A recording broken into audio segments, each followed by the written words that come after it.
નમસ્કાર.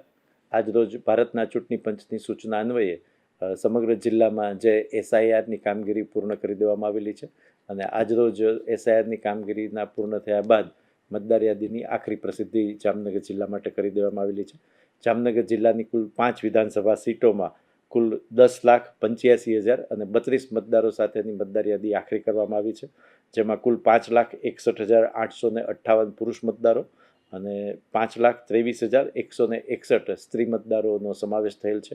અગાઉ આપણે એસઆઈઆરની કામગીરી શરૂ કરી ત્યારે કુલ સમગ્ર જિલ્લામાં 1241 ભાગો હતા, જે હવે હાલના તબક્કે વધી અને 1388 ભાગો થાય છે.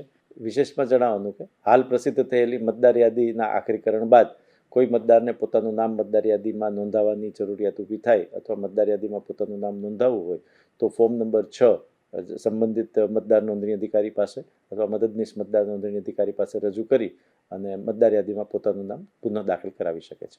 આમ સમગ્ર જિલ્લામાં 3 મહિનાના અંતે 1388 બીએલઓ અને અન્ય તમામ સરકારી અધિકારીઓ, કર્મચારીઓ, તમામ મતદાર નોંધણી અધિકારીઓ, મદદનીશ મતદાર નોંધણી અધિકારીઓ અને ચૂંટણી શાખાના અધિકારીઓની જહેમતથી અને મહેનતથી મતદાર યાદીની કામગીરી પૂર્ણ કરી અને આજરોજ આખરી પ્રસિદ્ધિ કરી દેવામાં આવેલ છે.